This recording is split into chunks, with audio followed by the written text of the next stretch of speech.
இப்போ இந்த காதில் கம்மல் போட்டு போட்டு பார்த்தீங்கன்னா அந்த ஓட்டை பெருசாயிடும். To the extent that it can completely split the earlobe. earlobe repair எல்லாருக்கும் வராது. இப்போ சில பேர் பார்த்தீங்கன்னா நல்ல ஹெவியான இயரிங்ஸ்லாம் போட்டிருப்பாங்க, ஆனால் அவங்களுக்கு வந்து காது பார்த்தீங்கன்னா நல்லா தான் இருக்கும். சில பேர் ரொம்ப லைட் வெயிட் இயரிங்ஸ் தான் போட்டிருப்பாங்க, ஆனால் அவங்களுக்கு வந்து அது லைட்டாக பிஞ்சிக்கிட்டே வரும். இயர்ரிங் போடுறதுல வந்து ரெண்டு விஷயம். ஒன்று வெயிட் ஆஃப் தி இயர்ரிங், அப்புறம் இன்னொன்று வந்து அதோட புல். அந்த வெயிட் ஆஃப் தி இயர்ரிங்ன்றது வந்து நம்மளுக்கு வந்து if use diamond earring it is heavy actually. இப்போ ஸ்கூல் படிக்கிற பிள்ளைங்கள்லேருந்து even to the extent of old ladies யாருக்கு வேணாலும் வரலாம். ஸோ சர்ஜிக்கல் ரிப்பேரில் என்ன பண்ணுறோன்னா, இந்த எட்ஜஸை வந்து நம்ம வந்து we trim those edges and then suture it. So இந்த சூச்சர் போடுறது வந்து வெரி வெரி ஸ்மால், லைக் ரொம்ப fine sutures we use.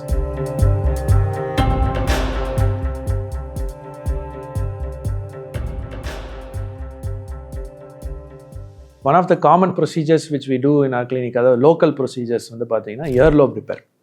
earlobe repairனா என்ன அப்படின்னா, இப்போ இந்த காதில் கம்மல் போட்டு போட்டு பார்த்தீங்கன்னா அந்த ஓட்டை பெருசாயிடும். To the extent that it can completely split the earlobe. ஃபுல்லாக அப்படியே போட்டு போட்டு இழுத்து கொஞ்ச நாள் ஆக ஆக ஆக அப்படியே டிசென்ட் ஆக ஆக அந்த ஓட்டை பெருசாகிட்டே போய் earlobe இப்படி ரெண்டாக ஸ்பிளிட் ஆயிடும். ஸோ இதுதான் வந்து earlobe ரிப்பேர் பண்ணுறதுக்கு உண்டான காரணம்.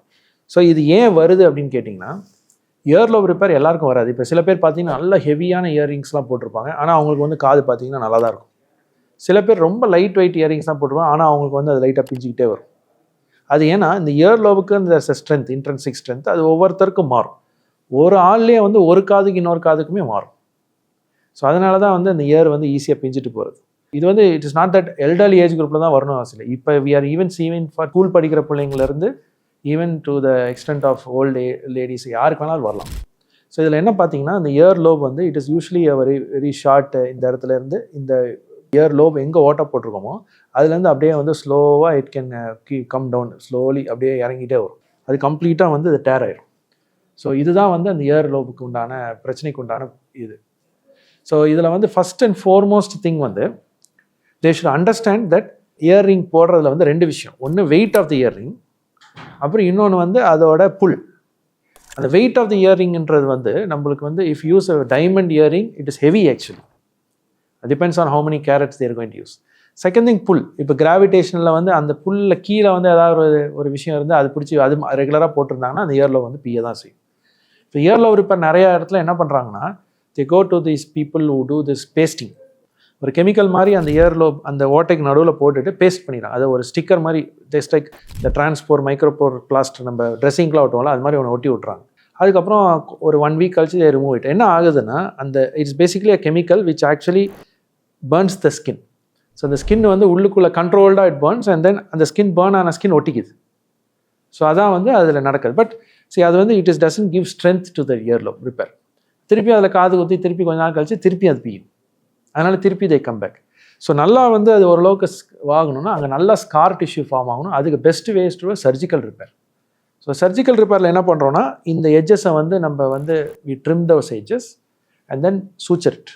ஸோ இந்த சூச்சர் போடுறது வந்து வெரி வெரி ஸ்மால், லைக் ரொம்ப ஃபைன் சூச்சர்ஸ் வி யூஸ். அதுக்கப்புறம் அது ஹீல் ஆனதுக்கப்புறம் வி கிவ் ஒரு 1 month 1.5 months கழிச்சு தான் திருப்பியும் we have to even later the better. Even 2 months 3 months விட்டு அந்த ஸ்கார் நல்லா உள்ள அந்த உள்ளுக்குள்ளே, நான் சொல்கிறேன் வெளியில் ஹீல் ஆயிரும், உள்ளுக்குள்ளே அந்த ஸ்கார் டிஷ்யூ நல்லா திக்காக ஃபார்ம் ஆகும். அப்போ நம்ம காது குத்தினோன்னா அது வந்து ஹோல்ட் ஆகிறது வந்து இட்ஸ் குட். எப்பயுமே ரெகுலர் யூஸ்க்கு ஒரு லைட் வெயிட் இயரிங், எங்கேயாவது ஃபங்க்ஷன் அது மாதிரி இருக்கும் போது மட்டும் யூ கேன் யூஸ் கொஞ்சம் ஹெவியர் இயரிங். அதுக்கும் வந்து அந்த இயரிங் போடுறதுக்கும் இப்போ நிறையா இப்போ even in all these Amazon இதிலலாம் பார்த்தீங்கன்னா அந்த இயர் ஸ்டட்டு வந்து வெயிட் அதில் இறங்காமல் இருக்கிறதுக்கு there is a sticker which you can use and then put the earring. அது போடும்போது என்ன ஆகும், அது அந்த ஸ்டட்டோட வெயிட் வந்து இயரில் இருக்காது, அந்த ஸ்டிக்கரில் தான் போயிருக்கும். அதனால் you can wear it for a longer term. All these things can be use later to avoid recurrence. So that is very important. So அது ஏன்னா அவங்க ஒன்ஸ் இயர் டேர் ஆயிடுச்சுன்னா அதுக்கப்புறம் கம்மல் போடுறது தான் ரொம்ப கஷ்டம்.